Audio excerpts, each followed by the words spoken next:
Bonjour mes chers amis, les fidèles de la chaîne de télévision La Radio de la Vérité, la chaîne de la vérité.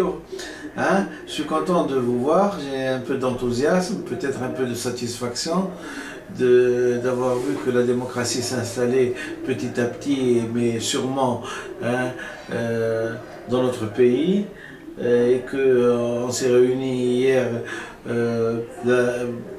la première fois à l'Assemblée constituante et que tout a été au poil et que les gens ont fini dans le Parlement, c'est que c'est une offense à la tradition de dire non quand ils ne sont pas d'accord et de dire oui quand ils sont d'accord. Et donc c'est assez plaisant, c'est assez encourageant et que je maintiens que la Tunisie va changer et que cette deuxième république, elle va avoir une bonne constitution et que dans un proche avenir, j'espère qu'on va instaurer un système à la turque, c'est-à-dire le respect de l'acquis phylogénique dans l'écriture, le respect et une constitution démocratique, tout en gardant bien sûr notre cher, pourquoi pas, notre cher islam. Il est chéri dans notre cœur, l'islam. Hein? Et que changer de langue, moderniser une langue n'a jamais été quelque chose pour, comment dirais-je, ni se pervertir, ni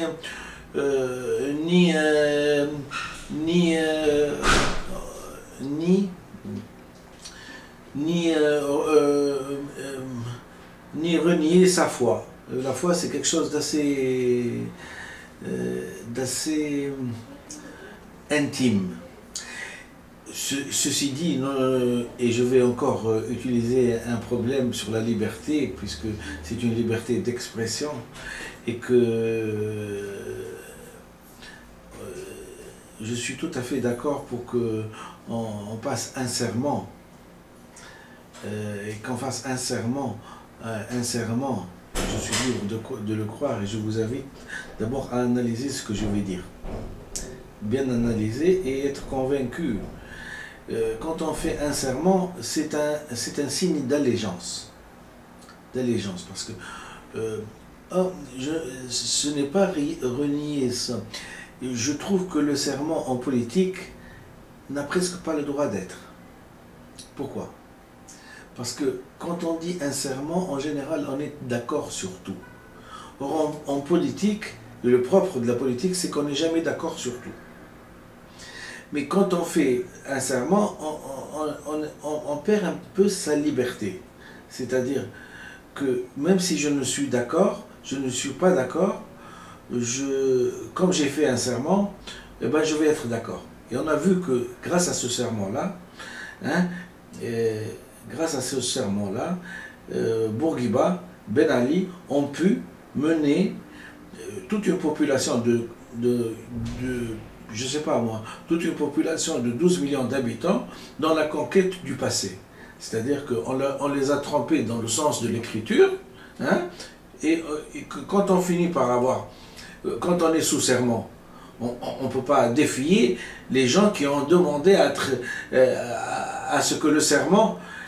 Alors, ça dépend. Est-ce que le serment, est-ce qu'on est musulman et on est musulman? Je suis tout à fait d'accord, on n'a pas besoin d'être devant le Parlement pour le crier. On est d'accord, on a une tradition, on a des coutumes. Mais si le serment sert à faire allégeance à quelque chose qui remonte le temps, je ne suis pas d'accord. Je ne suis pas d'accord. Moi, c'est le propre de la vérité. Donc, les gens qui ont... je les amène tous à réfléchir sur le problème du serment. Et ça devrait être même écrit dans la Constitution. Le serment, la Tunisie est a une religion musulmane. Personne n'en doute. Faire serment pour... confirmer que nous allons maintenir une écriture qui peut remonter le temps, je m'excuse, je ne suis plus d'accord. vous comprenez un petit peu, non pas le problème de confusion qu'il peut y avoir. De confusion qu'il peut y avoir. Je fais serment chez moi, mais je n'ai pas à faire serment, c'est un problème religieux, de foi, au Parlement. Parfois je ne suis pas d'accord avec quelqu'un, j'ai envie de lui dire, et dans mon inconscient, je n'ai pas envie de me dire oui, mais j'ai fait un serment et lui il a fait un serment, et donc je dois respecter ces trucs.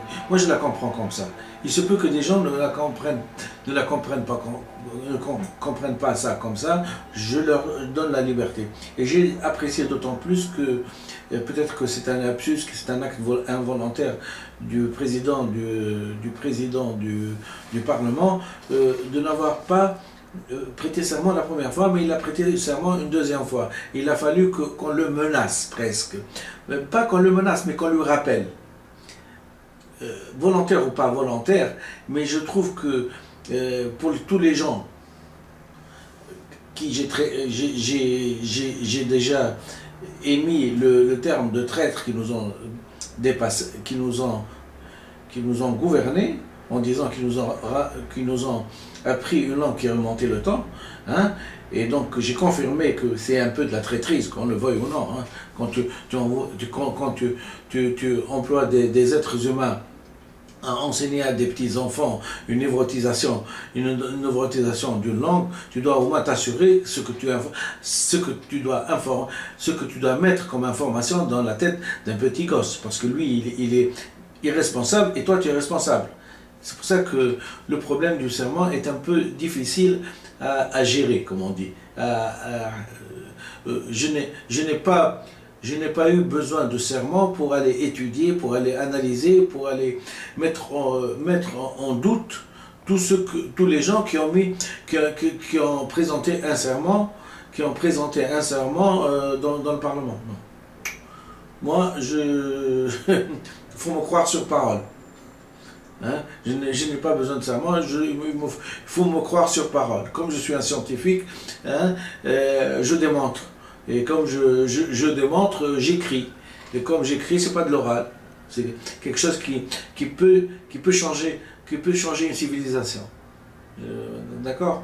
Alors, ceci dit, l'ambiance est sereine, elle est, je dirais même joyeuse, et les gens ont envie de travailler, ils ont envie de réussir cette deuxième République, ils ont envie de se défaire de ceux qui les ont trahis jusqu'à maintenant, je pense, et les commissions une commission pour les affaires extérieures, une commission pour les affaires intérieures ont été votées, et donc tout est bien, comme on dit, tout est bon, tout est bien dans le meilleur des mondes. Voyons le futur, comment il va se dessiner. Je m'excuse pour les gens qui sont convaincus que le serment est indispensable. Je leur ai dit non, prenez un peu de distance, vous allez voir qu'il n'est pas aussi indispensable que ça. Les hommes, en général, ont confiance, et les vérités, quand elles se disent, c'est des écrits. La parole d'homme, c'est une parole d'homme. Ah, tu es, par exemple, tu vas faire serment je ne sais pas moi, à autre chose, oui, mais en politique, il vaut mieux être plus réservé. Et d'ailleurs, je vais vous dire quelque chose qui est important pour moi, puisque c'est une citation de Jean-Jacques Rousseau. Il dit textuellement que si toutes les révolutions qui ne s'accompagnent pas par un changement de mœurs et d'idées échouent. Toutes les révolutions qui ne s'accompagnent pas d'un changement de mœurs et d'idées échouent. Quand il y a eu une révolution, il faut changer. Mais il ne faut pas se travestir. Il ne faut pas changer son âme, comme on dit. Hein? Il ne faut pas vendre son âme. Non. Mais il y a des choses qu'on faisait avant qui, il est, comment dirais-je, il est judicieux de mettre des petits garde-fous. Bon, puisqu'on faisait ça et on n'a pas réussi pendant 54 ans. Mais pourquoi pas, comment dirais-je, avoir confiance en la nature humaine. Quand il te dit je veux faire ça, je veux faire ça. Quand il t'a dit je suis pour ça pour le pays, je suis pour cette vérité pour le pays. Je n'ai pas besoin je ne suis pas devant une divinité, moi, pour faire un serment. Je suis devant un être comme moi, qui nous avons des données historiques, nous avons une charge futuriste, et donc chacun va faire de son mieux dans le meilleur des mondes. C'est ça ce que je veux dire. Donc le scénario